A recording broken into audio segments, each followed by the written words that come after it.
Okay, paragraph 30, the sojourn in Capernaum, which is just one verse, John 2:12. So after this, he went down to Capernaum with his mother and his brothers and his disciples. So quite a group of them, and they stayed there for a few days. All right, so you were to look on a map of Palestine during the time of Christ. Near what body of water is Capernaum located? Zach? There, I did it again. Hold on. I did it again. I looked at Nate and said Zach. So since I looked at him, thank you, Zach, for responding. But Nate is really anticipating answering this because I was looking at him. And since I embarrassed him by calling him the wrong name for the 18th time, we're going to let him answer, okay? We'll get to you the next one. Go ahead, Nate. Sea of Galilee. The Sea of Galilee, yes, after all that. The Sea of Galilee, correct. And on the maps I just gave you, you can locate that. Which of those bodies of water is the Sea of Galilee on your map? Top, bottom, left. Which one's the Sea of Galilee, Jordan? The top one. The top one, yeah, the little one up there. Not really much of a sea, is it?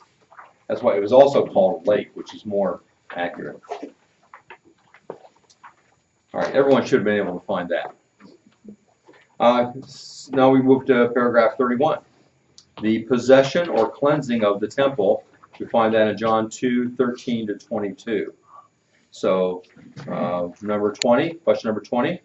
For what Jewish feast did Jesus go to Jerusalem?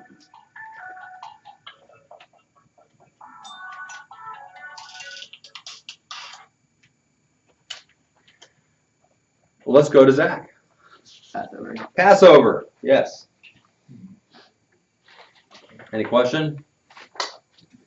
Number 21, read Exodus 12:21 to 30. What would be needed by every Jewish family coming to Jerusalem for Passover? Griff? A lamb. Can you be more specific? Passover lamb. Okay. Is that what you have, Passover lamb? I had a lamb. You had a lamb. All right, we'll let you have lamb, but there's something more about that lamb that we ought to be known. The blood. Pardon me? The blood of the lamb. Well, you need the blood of the lamb, but there's I'm looking for what kind of lamb, Morgan? A lamb without blemish, or unblemished lamb, or a pure lamb, or clean lamb, or what? Anybody else have a different way of putting it? How many had an unblemished lamb or something like that? Okay. If you have a lamb, that's good, but we need to be reminded that it's a lamb without blemish, without any imperfections, in other words. All right, now, number 22, research or remember. Who owned the market of the temple in Jerusalem? So this marketplace that Jesus is coming into, which is in the temple area, who owned that market area? In other words, who was in charge? Joel? Is it King Solomon because he built the temple? King Solomon built the original temple hundreds, is it even 1,000 years before? 1,000 years before. That temple is no longer in existence at this time. It was destroyed by whom? Who destroyed Solomon's temple? Morgan. The Babylonians, and who was in charge of the Babylonians? Persia. Persia would be after the Babylonians. Who was the king of the Babylonians? Oh, Nebuchadnezzar. Okay, so my question wasn't clear. So Morgan had that all the way. Those of you that have had world history should have been jumping in on that as well. So that temple's no longer there. So Solomon's not in charge of it. He's been dead for 1,000 years. Luke. Sadducees. The Sadducees are in charge of the temple area, including the marketplace. How many had Sadducees? Okay, we'll give you a bonus point on that. Those few of you who got that, tell the rest of them where you found this, how you knew, so that they can use those resources or think that way next time. John, how did you find this? I guess. You guessed. So, John's a good guesser. Luke. I remember in like past notes that it talked about the Sadducees owned like the treasury, like they were the ones that took care of the treasury of the temple and stuff. So that's Yeah. why. Good. I think it is in your notes when we were looking at the Pharisees and the Sadducees. The Sadducees were in charge of the temple and the treasury, and that would include the market as well. Number 23, another research or remember. Why was it necessary to exchange money? We're told that there are money changers or tables exchanging money. Why was that necessary? Why was it necessary to exchange money? Jonas? Because if they came from a different land, they'd have to exchange their currency. That's right. And even if they came from the same land. Why? Now you know what it means to exchange money. How many of you have traveled to a foreign country before? All right. Did you use the money that was used there? We just use all. You just used Yeah, American money? yeah, we just. There's a lot of places they'll take American money, but there's some parts of the world where they don't, or in some areas of countries maybe they don't, and so you have to do a money exchange. I'm sure you're all familiar with that. So you can understand if they're coming from a foreign country, a foreign area, they're coming in and have to change their foreign money for the local money. But it was more than that, because even people who lived in the area of Jerusalem or in Judea still had to exchange their local money into what? What was necessary in order to pay the temple tax? What kind of currency did you have to use to pay the temple tax?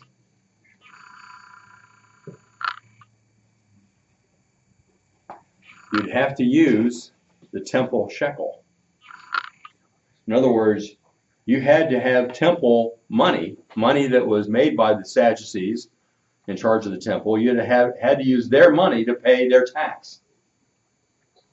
Which means, if you're coming in, I mean, who walks around with temple shekels in their pocket? You know, nobody. So even if you lived in that area, you'd still have to exchange your money into the currency that they would accept as your temple tax that you would pay every year. Okay, you got the picture? So that means everybody has to exchange your money. I put the temple tax for like my answer, like the reason, like why. Yeah, and that's exactly right. The temple tax. Well, we need to add to it that it had to be paid in temple shekels, because the fact that there was a temple tax wouldn't necessarily mean you'd have to have an exchange. So, anybody have anything about the temple shekels? Okay, so I don't think anybody. That's not going to count as a point. That would be a bonus, but I'm not sure anybody got the bonus really either. How many of you had temple tax? Okay, I guess we'll give a bonus for the temple tax, but make sure you understand that it's the money that you have to use to pay the temple tax. What about the people came from distant lands and had to exchange money? Well, but see, like I just explained, even people who lived there had to exchange their money too. So that's partially correct, but it's not the entire picture. So make sure we get down there, write down, because this won't count as a point against you, but make sure you get in there that they had to pay the temple tax with temple shekels. Everybody understand that? More importantly. All right. Number 24 is to speculate. Why were sacrificial animals sold to people rather than they bringing their own? Because they're also selling animals there. So why didn't people just bring their own animals? Any thoughts on that? Kayla? It was more convenient to get them there, and also the. Okay, one thing at a time. Okay, good. It was more convenient because if you're coming from Galilee or from Asia Minor or Egypt, you know, carrying a lamb all that way on your shoulders would be rather tedious, right? So it's more convenient just to buy it there. Just like sometimes if you go on a trip someplace, instead of packing all the food you're going to need, you stop at a restaurant. More convenient, okay? So that's one thing. It's more convenient. What's your second point? The Sadducees would pay more money if the people that were there selling the land, it was like for greed.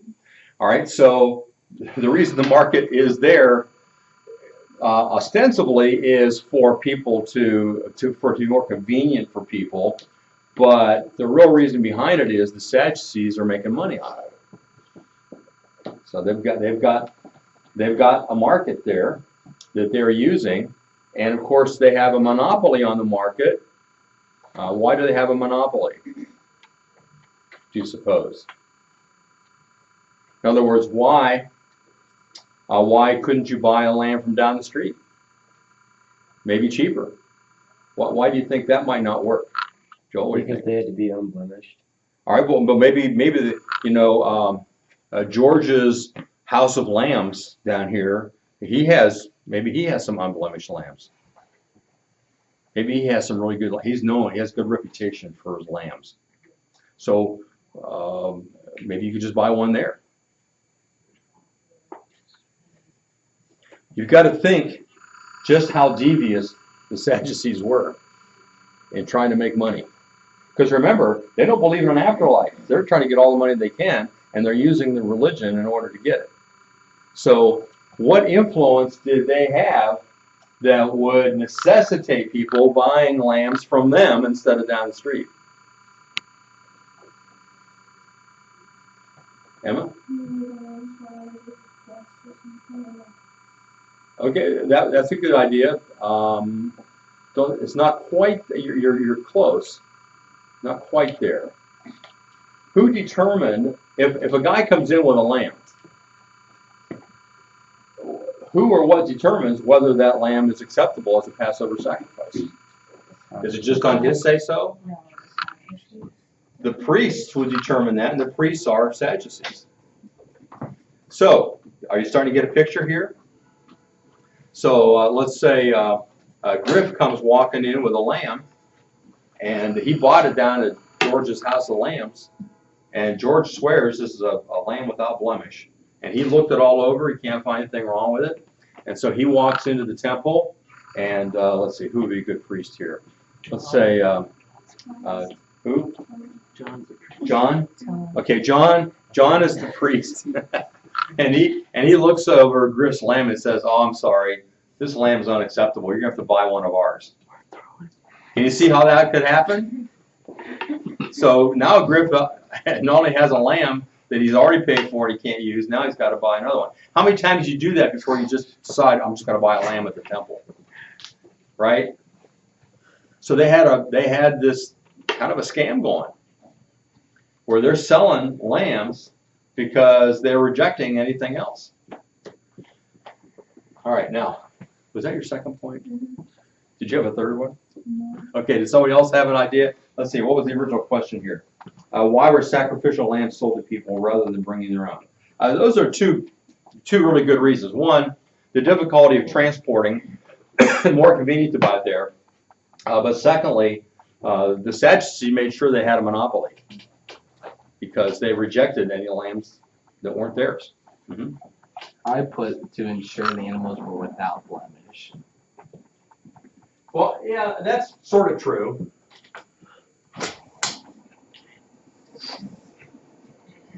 So I think because like That's kind of giving them a little bit of a benefit. I answered it because like the other questions asks about why the merchants why was wrong. Oh, okay. The question was what would be one reason? Okay, so I see the next question kind of gets into the why it's wrong. Okay. Let's see if there's anything else. So we've got the money changing is because the temple tax has to be paid in temple shekels. Excuse me. Oh, by the way, when you're exchanging money, we didn't mention this, and maybe everybody understands this already, but when you're exchanging money, of what benefit is it to the person who's exchanging the money? What? I heard somebody say something. It was just on from. Oh, I thought it came from here, but it sounded like a girl's voice, and I thought, well, it can't be Joel. Yeah. So what's the advantage of someone who's doing the exchanging? So you're coming up to the table. I've got to exchange my money for temple shekels, and so the guy exchanges. So why is he doing that? Luke? They get more money. It's they get the money. So they get paid with the money that they use for shops and stuff, but the person that's paying is getting the temple trying to. Can you understand? I know what he's trying to say. Can you put it in the words? Because like, I know a lot of times they charge you like $5 for you to exchange money or Mhm. something. Yeah, you have to pay them a fee. Now, the people that were exchanging money in the temple, I mean, I don't know what would you expect as a reasonable fee? If you're exchanging money with somebody, what would be a reasonable fee? Maybe 5%, maybe. They charge 20% in the temple. 20%. You don't even tip your waitresses that much, probably. Maybe you do. But that's a lot. So they were overcharging. Because again, where else are you going to get a temple shekel? You can't get down to George's House of Lambs because he doesn't have any shekels, and you can't go over here to the Bank of Jerusalem. They're not allowed to have any. The temple is the only place that has them. So you're stuck. They have a monopoly on the money. So because of the money, and then the sacrificial animals.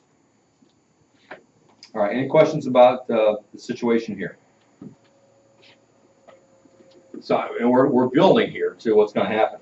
Number 25 is a speculate question. What's wrong with the merchants, what they were doing, and weren't they simply providing a service? We've kind of already gone over that. Anybody have an answer? Was your answer similar to what I told you? How many had an answer similar? Okay, anybody have a question about your answer? I said, I'm not sure I said that they were trying to get more money. That's true. I'm not sure that it really explains why that service was being offered there. Joel? I put that we're on 25. Okay. Number 25. I put they were idolizing business over God. True, but how? Because, in order to, in their mind, in order to serve God by bringing a sacrifice and paying the temple tax, they needed these things. So you're right, the Sadducees were doing that, but I think we need to understand what they were doing exactly. I said like the priests were like acting like they were trying to help, but they were actually like ripping the people off, right? Because, and then I also put that they will like always find something wrong. Yeah, okay, that's very good. So give yourself a bonus point there. Like going off of Joel, what you said about like defining the house of God and stuff. I think God gives us that rules of worship and stuff, so like that would be like breaking the laws of worship by like, defiling the house and having what they call a service by selling animals. Yeah, they were violating God's standards by doing that. And so with the defiling God's house work then because like the defiling God's law of worship. Yeah, in order to get the bonus point, you need to explain what do you mean by that, though? Like selling stuff in the temple. Like that's what I said. Oh, okay, And also, okay, like, I think I see where you're going. By simply having that in the temple area was a defilement of the temple. Yeah. Okay, yeah, that's something that Jesus points out too. Zach? I just heard that was in the verse. It says, "Do not make my father's house a house of trade." Okay, it looks like along the same line as what Brennan was saying. Okay. Any other questions? All right, let's go to number 26. Why? Let's see.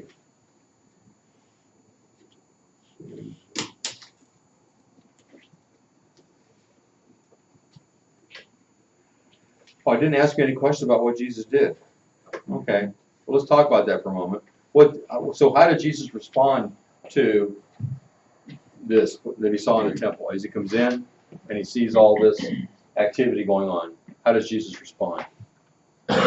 What's he do, Jonas? He turns the tables and kicks everyone out. Yeah, and even in this account, doesn't it say he also made a whip out of cords? And drove the animals. And what, Brennan? Drove the animals out. Drove the animals out. Turned over the tables as he scattered the coins.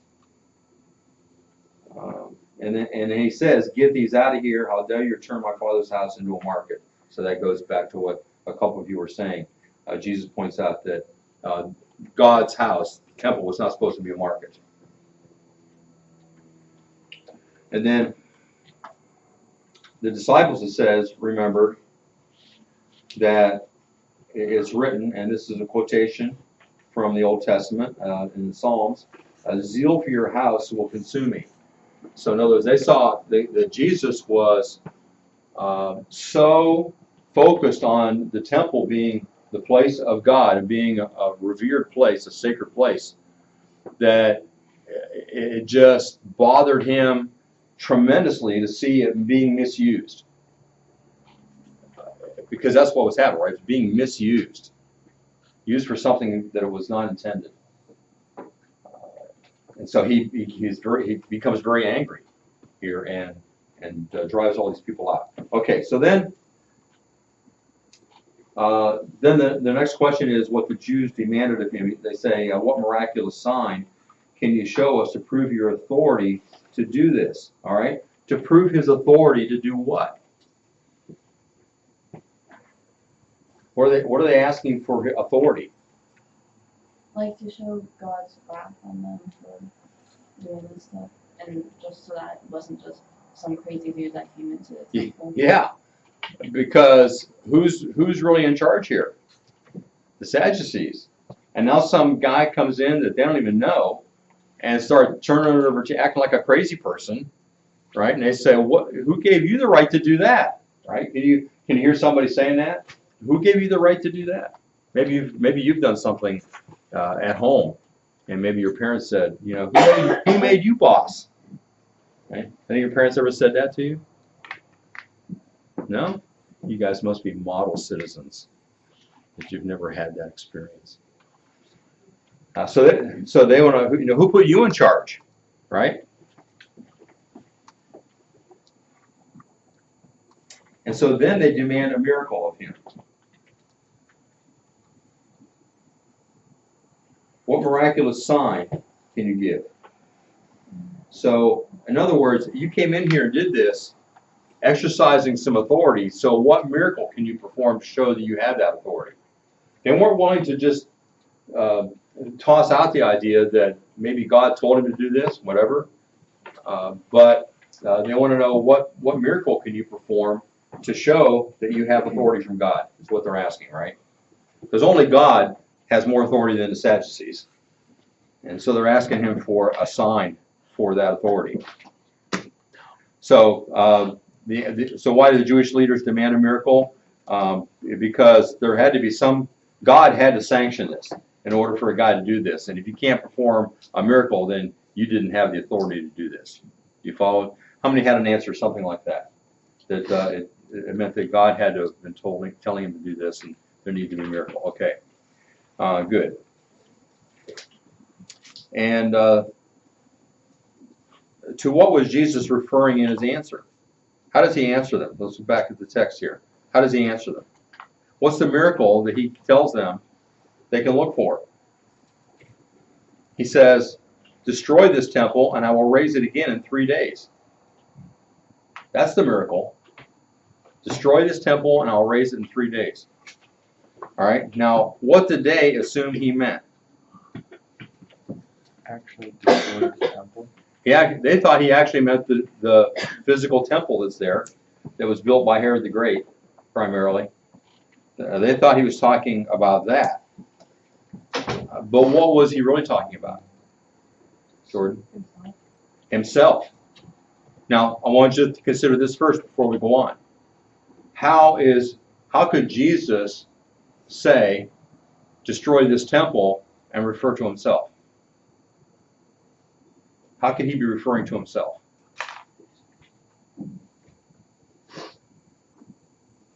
Luke? It was like his death and resurrection. Okay, that's what he is referring to, but how can he legitimately call himself a temple, Morgan? Temple of the Holy Spirit.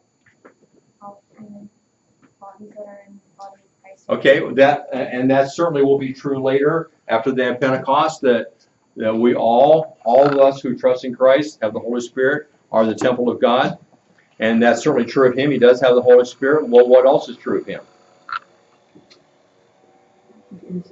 He is God. God residing in a body. is a temple. All right, so he's saying, destroy this temple, and in 3 days I'll raise it up. And as has been pointed out, he was talking about the fact that he would be resurrected from the dead.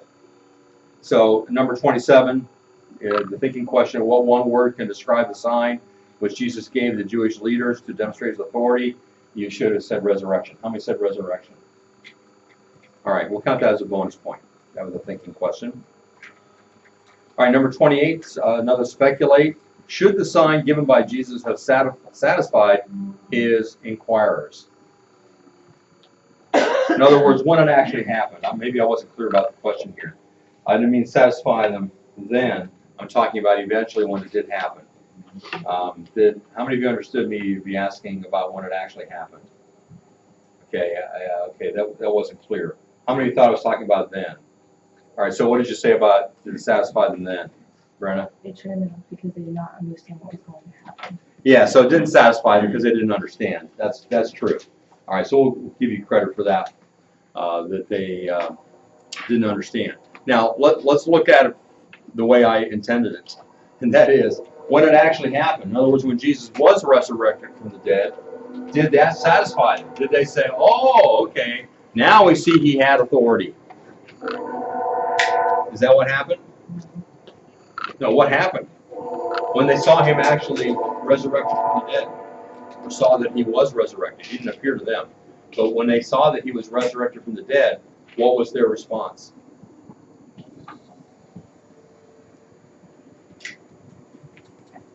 Oh, we haven't gotten to that. We won't for a long time. But I thought maybe you had read this before. They paid the guards to lie and say that the body was stolen. What does that show us? They knew what had happened. They knew the body wasn't stolen. They knew that he had been resurrected, which was exactly what Jesus had told them back here. And yet they didn't believe. They made up a lie. Luke? I put like the miracle should have satisfied them, but it didn't because they always wanted more. Like they always wanted more like miracles from him. Like they were never satisfied. And it would never be enough, right? Because they had chosen not to believe. You know, have you ever talked to somebody that wants proof about something and you offer proof and it's never enough no matter what you say? You know, because their mind's made up. These guys' minds are made up, and it will be all the way through, as we'll see through his life. All right, tomorrow we'll go on to paragraph 32. If you haven't completed that, do that for tomorrow. So we're probably a day behind right now of what I have on the assignment board and on Runway. So take that into account. We're a day behind. So just paragraph 32 for tomorrow. Any questions?